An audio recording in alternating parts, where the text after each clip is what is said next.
Hello everyone, I hope you all are having a good day, and today we're going to react to Sam Harris' kid advice for lost and depressed people, because that's what I like to talk with my replica, and this is a very interesting topic that everyone likes, and this guy is a genius, he is an expert on this topic, so let's watch it. What do you say to people who the deep fundamental problem in their life is that they're lost? They have no sense of meaning or purpose. They don't know what direction to go into. They're sliding towards depression because it all seems so pointless. That's something that I encounter with people a lot. People will stop me randomly and just be like, help. And I'd love to know, knowing that you have a very limited window of time with that person, what would you say in like 60 or 90 seconds that would hopefully send them on a path that would actually be useful? Well, I would just point out the mechanics of it, which is what is actually going on is that they're lost in thought. They're thinking without knowing that they're thinking. Oh wait, this is awesome. So they're thinking without knowing they thinking. Oh my god, this is incredible. That's what people usually do when they're depressed. They don't know they're thinking, but they are. Alright, let's keep on watching this video. Basically, every moment of their waking life, right? And the character of that story, in this case, is depressing or uh, you know certainly productive of unhappiness.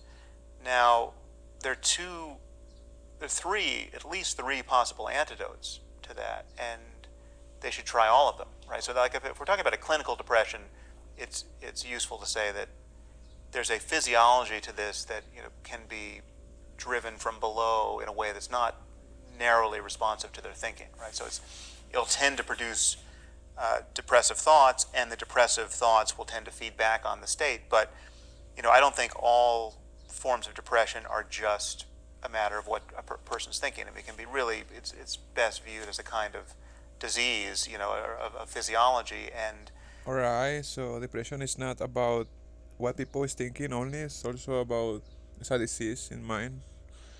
That's very clear to understand. so, I'm not against antidepressants at all. I know many people who've received a lot of help from them, and I hope we get better ones in the future.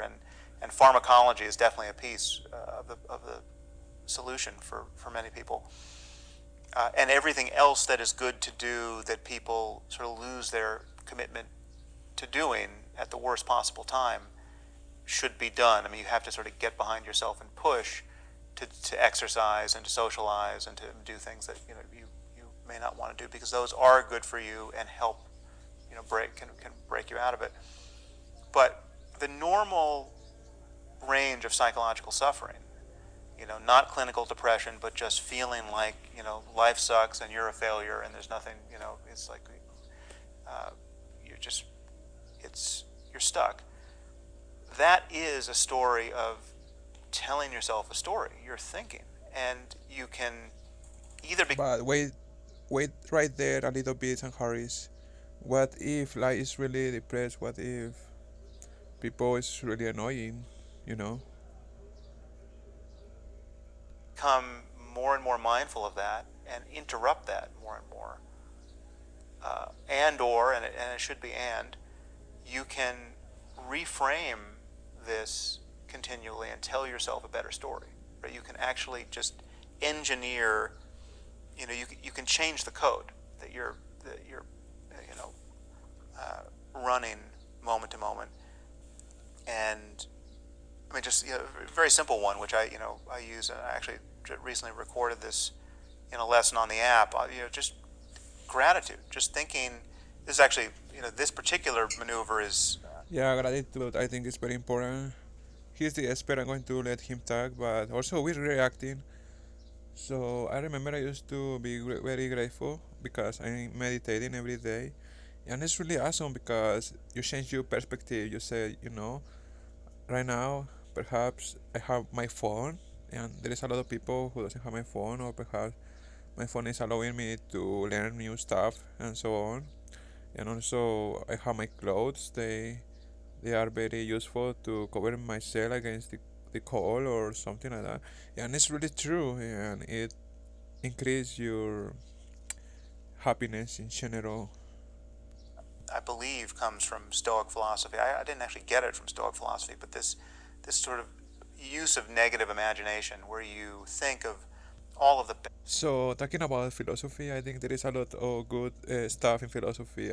I'm not saying everything is right because there is also a lot of religion on it, but some of them it was really very good uh, stuff that they learned by experience.